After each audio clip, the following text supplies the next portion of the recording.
Light a candle and turn out all the lights because it's time for some spooky, scary tale. A few years ago, I moved into a one-bedroom apartment. It was my first time living on my own. I was all alone in a remote city. The apartment were quite old and my block had been built in 1950s. One night, I couldn't sleep. It was 12:55 a.m. I sat on my computer almost aimlessly, scrolling and surfing. My overstimulated brain was still rushing after several hours of scrolling through endless tweets and unread stories of Facebook. I was completely bored when suddenly I got an online invitation from one of my office colleague, Michael, to play cards game. Oh, my favorite game, Black Queen. All my boredom flew away, and I eagerly accepted the request. Get ready to lose. I typed at the chat section and clicked the send button. I received a reply from Michael. This is a game of chance. I quickly texted back. No, it's a game of strategy. And clicked the send button. Michael replied with a smiley emoji. Now the game started. When the first deck was open, I was upset to see no Black Queen in my deck. But the game was going good from my side. I kept playing strategically, throwing the cards one by one, and I won the first game. Not only the first, but I won the second game too. What if you lose the next game? I received a text message from Michael. What? I mean seriously, Michael? It's the third game you will be playing with me. I believe it's going to be a hat trick for me. I texted back. In your dreams, baby, he replied. I couldn't help smiling. This boy is never going to lose hope. I replied and threw my king forward to target his queen. The game continued for about half an hour. The night was darker and darker. Very far somewhere, the dogs started barking. It seems as though an awkward nocturnal atmosphere had grasped the entire environment. The old table clock said it's 13:22 a.m. Suddenly, the game took a tragic turn when Michael moved his jack forward to target my Black Queen.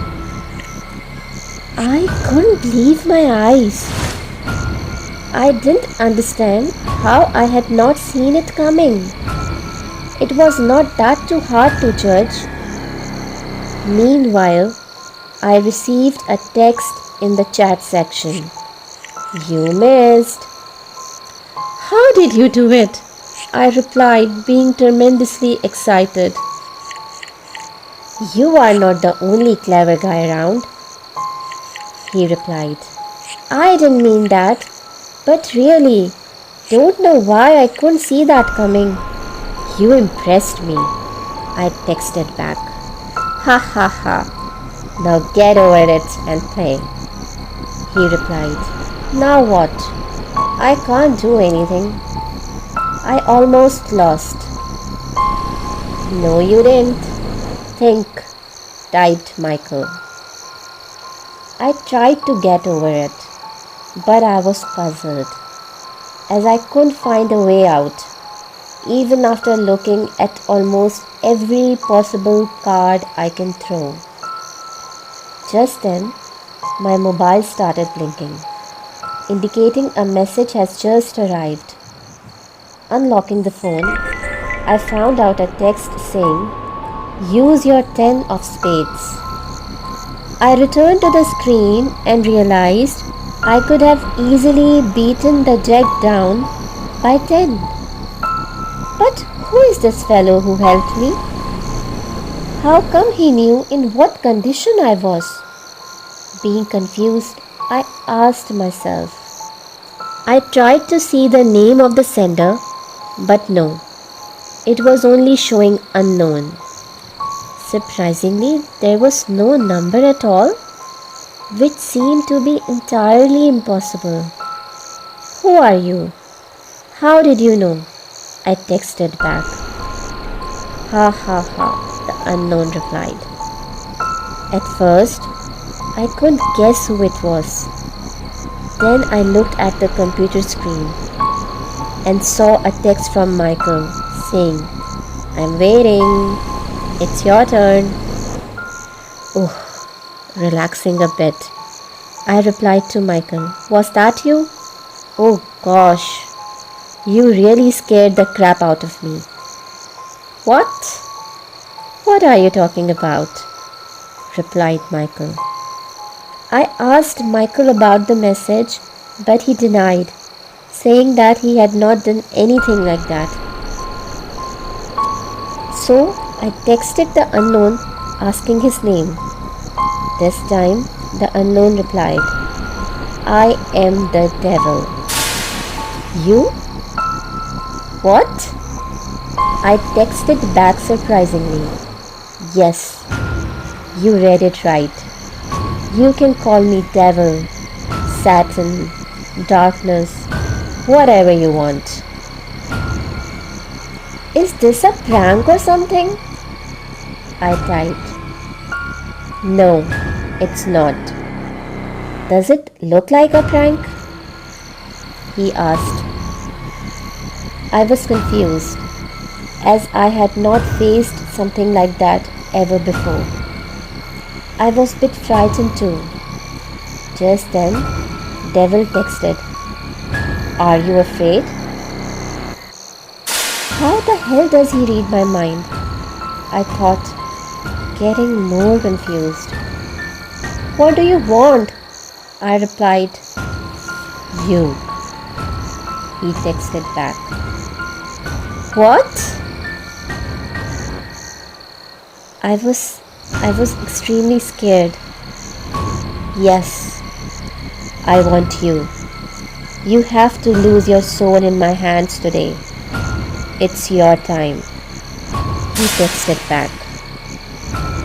I had no idea what that devil or whoever it was talking about. I got really tensed. I started sweating all over.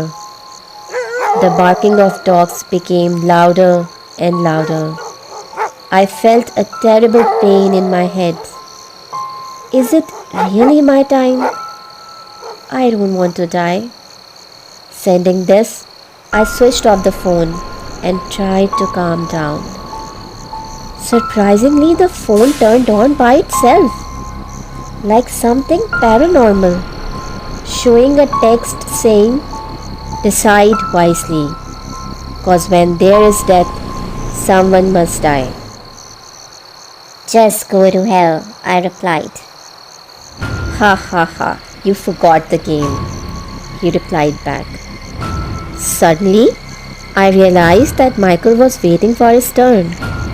I put a card forward recklessly, but within a second, I became scared stiff, discovering the horrifying fact that Michael had been continuously chatting with me these few minutes.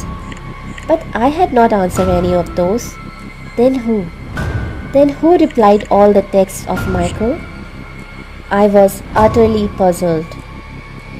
Before I could understand anything, the computer again started typing on its own. I couldn't believe my eyes. I tried to delete everything, but I had no control over my computer anymore. I had no idea what to do. Hopelessly, I texted back to Devil. Why are you doing this? I typed. Told you, someone has to die today. He replied back. Just then the computer started typing again. It typed, I want to meet you, Michael, right now. It's very urgent.